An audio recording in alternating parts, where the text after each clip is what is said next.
আলহামদুলিল্লাহ আমি এটা একটা সাংবিধানিক পদে এটা আমি মনে করি আমার পেশাগত জীবনের একটা অন্যতম শ্রেষ্ঠ অর্জন।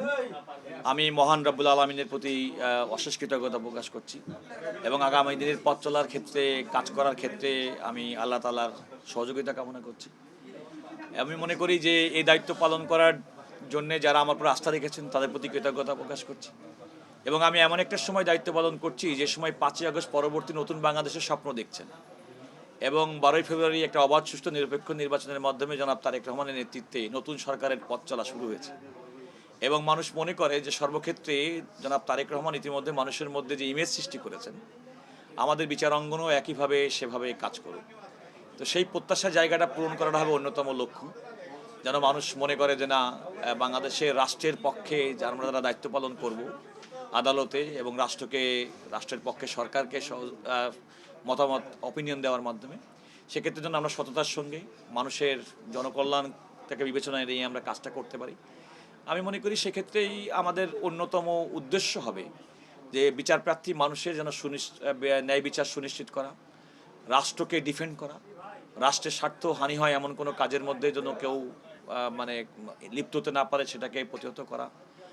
আর সবচেয়ে বড় কথা, আগামী দিনের বাংলাদেশকে যে স্বপ্নের বাংলাদেশ হিসেবে আমরা দেখতে চাই এবং আইন এবং বিচারাঙ্গনের প্রতি যে মানুষের যে প্রত্যাশা, সেই প্রত্যাশা পূরণ করাটাই হবে অন্যতম কাজ এবং লক্ষ্য। সুপ্রিম কোর্ট আইনজীবী সমিতির যে কলঙ্কজনক অধ্যায়ের শিকার হচ্ছে আমাকে কারাগারে যেতে হয়েছে, রিমান্ড কাটতে হয়েছে এবং আমরা প্রত্যাশা করি যে এই সুপ্রিম কোর্টটা হবে নির্বিঘ্ন, নির্ঝঞ্ঝাট, এখানে কোনো দখলদারিত্ব থাকবে না এবং এই বিচারাঙ্গনটা, এই আদালত অঙ্গনটা অত্যন্ত পবিত্র জায়গা। এই পবিত্র জায়গার প্রতি মানুষের যে আস্থা, মানুষ মনে করবে তারা ফিরে আসবে এবং আমরা আমাদের দায়িত্ব পালনের মাধ্যমে তাদের সে আস্থা পূরণের ক্ষেত্রে সহযোগিতা করব। চ্যালেঞ্জটা হচ্ছে যে আমাদের যে কোনো কাজ করতে গেলে চ্যালেঞ্জ তো থাকবেই এবং চ্যালেঞ্জ ছাড়া মানুষের আগামী দিনে পথ চলার কোনো সুযোগ নেই। বাংলাদেশের সামনে নানাবিধ চ্যালেঞ্জ বর্তমান সরকারকে মোকাবেলা করতে হবে, আইন অঙ্গনের মানুষ হিসেবে আমাদেরও মোকাবেলা করতে হয়। আমি যখন অ্যাটর্নি জেনারেল প্রাইভেট লয়ার হিসেবে যখন দায়িত্ব পালন, তখন তো আমাদের নানাবিধ চ্যালেঞ্জ মোকাবেলা করতে হয়। আপনাকে দেখতে হবে আপনার ফোকাসটা কি। আমি মনে করি মানুষের ন্যায় বিচার সুনিশ্চিত করা, আইনের শাসন, মানবাধিকার সুনিশ্চিত করা, বাংলাদেশ যেন একটা গণতান্ত্রিক প্রক্রিয়ার মধ্যে বাংলাদেশ চলে এবং রাষ্ট্রের পক্ষে যে সরকার বর্তমানে পরিচালনার দায়িত্ব আছেন তাদের ভালো কাজে সহযোগিতা করা, রাষ্ট্রের কল্যাণে কাজ করা, এগুলো হচ্ছে আমি মনে করি যে আমাদের অন্যতম প্রায়োরিটি হবে। আমি সাধারণ মানুষের উদ্দেশ্য করে বলতে চাই, দেখেন এটি একটি সাংবিধানিক পদ, এটি অত্যন্ত গুরুত্বপূর্ণ একটি দায়িত্ব।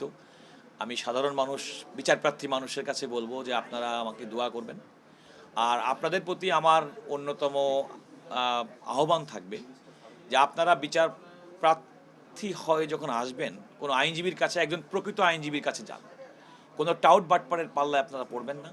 কারণ মনে রাখতে হবে একজন আইনজীবী কিন্তু আপনার ন্যায় বিচার প্রাপ্তির ক্ষেত্রে সহযোগিতা করে মাত্র। কোনো আইনজীবী কিংবা আইনজীবী নামধারী কোনো ব্যক্তি কিংবা আদালত সংশ্লিষ্ট কোনো ব্যক্তি তিনি যদি আপনাকে কোনো অনৈতিকভাবে কোনো কথা বলে থাকেন, মনে করবেন তিনি আপনার জন্য ন্যায় বিচার প্রতিষ্ঠা করার জন্য কাজ করতেন। আমরা একটা দুর্নীতিমুক্ত সুশাসন ভিত্তিক বিচার অঙ্গন, আদালত অঙ্গন তৈরি করতে চাই। সেক্ষেত্রে আপনাদের সহযোগিতা করা দরকার। আর আমার নিজের ব্যক্তিগত কথা বলতে হয়, আমি এ যাবৎকালে নিজের সততা, পেশাদারিত্বের ভিত্তিতে যেভাবে নিজেকে গড়ে তুলেছি, অ্যাটর্নি জেনারেল পদে দায়িত্ব পালন করার ক্ষেত্রেও আমি আমার সেই নীতি নৈতিকতা, আমার স্বচ্ছ অবস্থান, আমার পেশাদারিত্বের বাইরে আমি বিন্দুমাত্র যাব না বলে আমি দৃঢ় অঙ্গীকার প্রকাশ করতে পারি। আর সাধারণ মানুষকে বলবো যে আপনারা ন্যায় বিচারের জন্য আসুন। আদালতে কোনো ধরনের দুর্নীতি, কোনো ধরনের স্বজনপ্রীতির কোনো স্থান নেই এবং কেউ যদি এমনটি করে আপনারা আমাদের কাছে বলতে পারেন। আমরা সেই ক্ষেত্রে আপনার ন্যায় বিচার প্রাপ্তির ক্ষেত্রেও কিংবা এই ধরনের অন্যায়ের বিরুদ্ধে প্রতিকার দেওয়ার ক্ষেত্রেও আমরা সহযোগিতা করতে পারি।